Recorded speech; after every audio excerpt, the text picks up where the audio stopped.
Dear students, I hope आप सभी बिल्कुल अच्छी तरह से होंगे। आपके जो एग्ज़ाम्स हैं, मैं 10th 11th और 12th की बात करता हूँ, वो तो एकदम पज़ीर हैं, ख़त्म हो चुके हैं। आपके जो थ्योरी एग्ज़ाम्स ख़त्म है और प्रैक्टिकल किसी किसी क्लास के हो रहे हैं। चलो मैं आज न्यू 11th की बात करता हूँ, जो 10th जिन लड़कों ने दिया है, अब 11th में आने वाले हैं, जो न्यू 11th मैं इनको कह रहा हूँ। कल कुछ लड़के आए थे स्कूल गेट पे, दे वर डिस्कसिंग थिंग्स, वो डिस्कस कर रहे थे थिंग्स प्रोविजनल एडमिशन के लिए, यानी जो आरजी एडमिशन होता है till the results will come on the surface, जब तक रिजल्ट्स आ जाते हैं। तो दे रैंडमली टुक ए डिसीजन, उन्होंने एक डिसीजन लिया कि चलो हम मेडिकल लेते हैं। लेकिन मैं इनकी एबिलिटी जानता हूँ, सारे जो स्टूडेंट्स हैं वो मेडिकल के लिए फिट नहीं हैं। कुछ ऐसे स्टूडेंट्स हैं जो आर्ट्स में बेहतर कर सकते हैं, कॉमर्स में बेहतर कर सकते हैं, या किसी खास सब्जेक्ट में बेहतर कर सकते हैं। मैं इनकी एबिलिटी जानता हूँ, लेकिन इस तरह नहीं होना चाहिए कि अब्दुल रशीद ने मेडिकल लिया है, मैं भी मेडिकल लूँ। मेरी दोस्ती इसके साथ है, to keep this friendship alive, इस फ्रेंडशिप को आगे ज़िंदा रखने के लिए मैं भी मेडिकल लेता हूँ। ये नहीं होता है। मैं भी अपनी एक एक्सपीरियंस आपके साथ शेयर करना चाहता हूँ। It is talk of 1997, when ये 1997 की बात है, when I was in 11th, जब मैं 11th में था। आई टूक ए रॉन्ग डिसीजन, मैंने एक रॉन्ग डिसीजन लिया सब्जेक्ट्स के बारे में। Later on I changed my subjects and the decision proved A disaster one. और डिसीजन जो हुआ ये एक तबाही का डिसीजन था। Later on I turn a teacher, मैं एक टीचर बना, because the job market was quite open, जो जॉब मार्केट था वो ओपन था।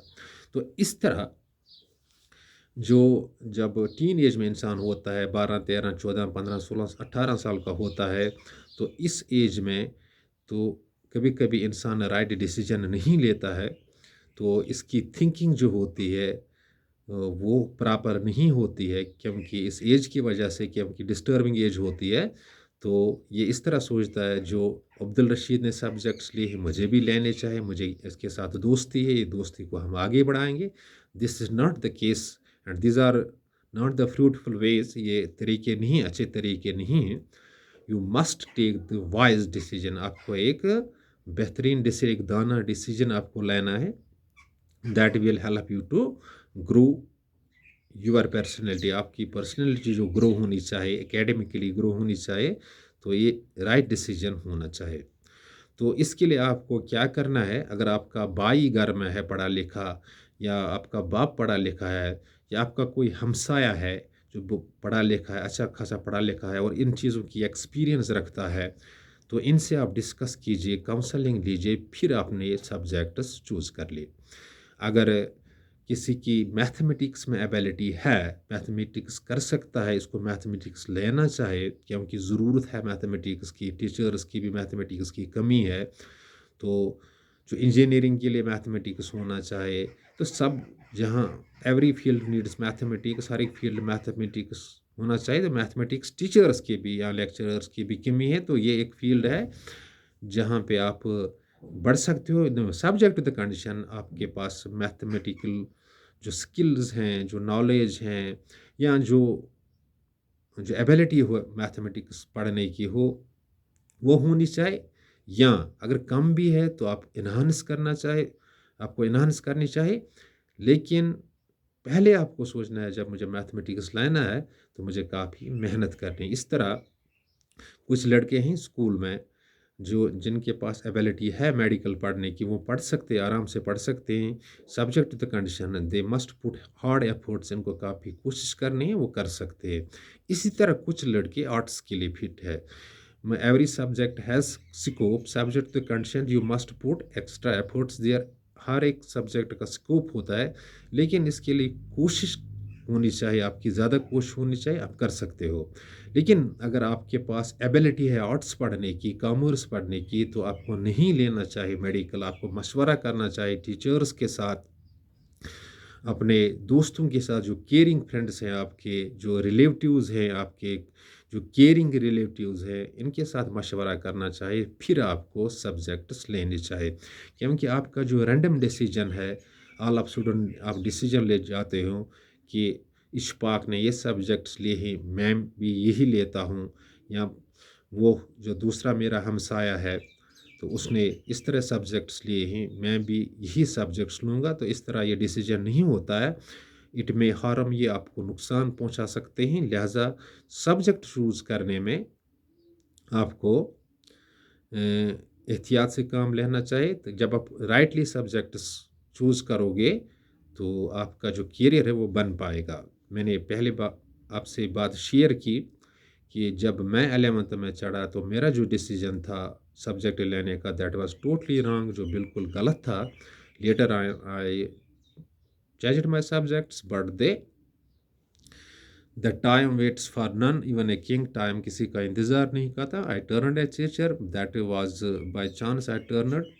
लेकिन अगर मैंने सब्जेक्ट्स जो मेरी एबिलिटी के सब्जेक्ट्स थे, अगर मैंने वो लिए होते तो things would have been different. तो मैं आपसे ये बात कहना चाहता हूँ कि सब्जेक्ट चूज़ रैंडमली मत करो, इसको चूज़ ऑल ऑफ सडन कोई डिसीजन थॉटलेसली मत करो चूज़।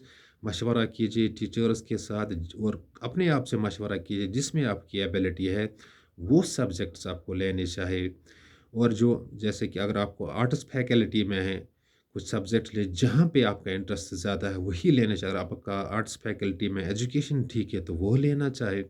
आपका पॉलिटिकल साइंस ठीक, आपकी हिस्ट्री अच्छी बनती है तो आपकी हिस्ट्री अच्छी है तो वह वो लेना चाहिए। जो आपका अच्छा एरिया है, कोर एरिया है, तो वो सब्जेक्ट आपको लेना चाहिए। तो इस तरह नहीं होता है आजकल के दौर में।